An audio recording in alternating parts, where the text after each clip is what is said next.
We've been married for 3 years, and we just had our first son about 10 months ago. So great blessing. Yeah, Fulton's a really cute kid. How's he Fulton sleeping? Joseph. He sleeps well. He sleeps better than me. So it's a benefit for mom and dad. He's in bed by 7 and up at 7, so it's a whole 12 hours pretty much. So God willing, future kids. How long were you married before you had Fulton? 2 years? Yeah, 2 years. 2 years. Yeah, yeah, 2 years coming. So great blessing. Changes in your relationship since the baby came?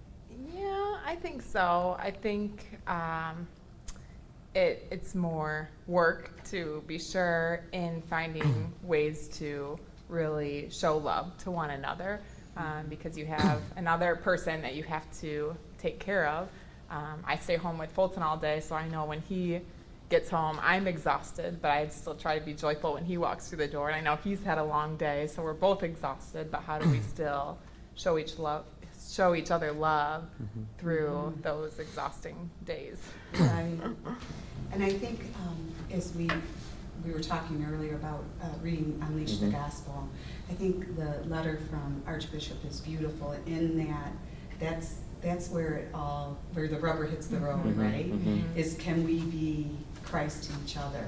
Can we show love and mercy, especially when we're tired, exhausted from a baby, long day at work. So I just think it's a beautiful letter. What do you? Yeah, we've really enjoyed diving into it. We've begun reading over the past 2 months here now, and we've just found it inspiring from a standpoint of in the Catholic Church, and it seems to be more like introverted, where we've always been focused on our community as a parish, versus less kind of outwardly focused, which unfortunately is actually, as Father Dave mentioned, say that Acts 29, chapter 29 is all talking about like what the next step in terms of Acts is us here today and how do we evangelize, and that's pretty much tied to the Archbishop's letter of being in the office with your colleagues, family members who are estranged. How do you really reach out and be a positive witness, not only by your actions, but more verbally as you share the gospel message with them in a different way than we have in the past. So, I think for me and for Bill, the authenticness of the vocation. I mean, it's tough. You guys might be far better people, but for us, the vocation of marriage is tough. 36 years. Inspiration. Yeah, and it's a daily commitment. It's a daily act of the will, and so I think that this letter is timely, but to make it authentic in our homes so that the witness that we give out is very real.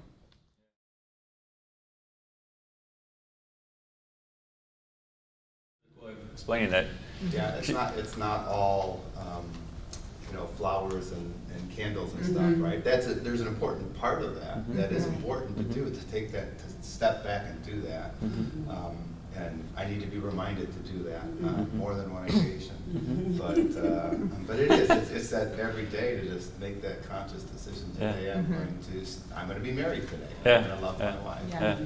Well, I think it's interesting because going into marriage, and obviously you guys have a lot more experience than we do, but going into marriage, I think we have had and still have the same goals, but the way we approach that is very different, in just being female versus male even, I think. And I know as a female, at least speaking for myself, I have such a deep desire just to feel like the most treasured person in James's life. And the ironic thing is when he shows me love in the ways that really speak to me, and I feel treasured like that person who is the most important person greater than his work, greater than everyone except God. When I feel that loved, then I in turn can be the person who God has called me to be, and then it's benefiting him as well, because then I'm the greatest gift to not only God and James, but then in turn our son and any future children, and then our family to the world. So it's very interesting to see how everything is kind of a domino effect. I totally agree. I mean, the Bible passage that everyone doesn't want to have at their weddings, or guys love and hitting each other, like wives be submissive to your husbands.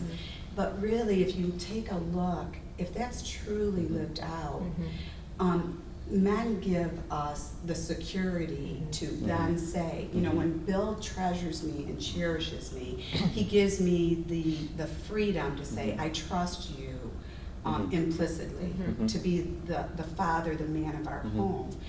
I think the hard part are, because we're all human and we have our human nature, are in those times when we don't feel cherished or treasured. And for women, it's then, you know, that's the tough part. And I know for us, because we've lived through some of those times in our marriage, and that communication, to be honest with our husbands, and also for the husbands, because you know, each woman is different. I mean, I'm pretty, you get what you see, so I tell Bill, but there's some women that probably don't feel comfortable doing that. And, you know, for a husband then to be able to maybe ask a question to their wife, or just even say, how are you doing? You know, how, you know, whatever the question is that you know in your marriage, that will allow her to be vulnerable and to speak from Be the open. heart. Yeah.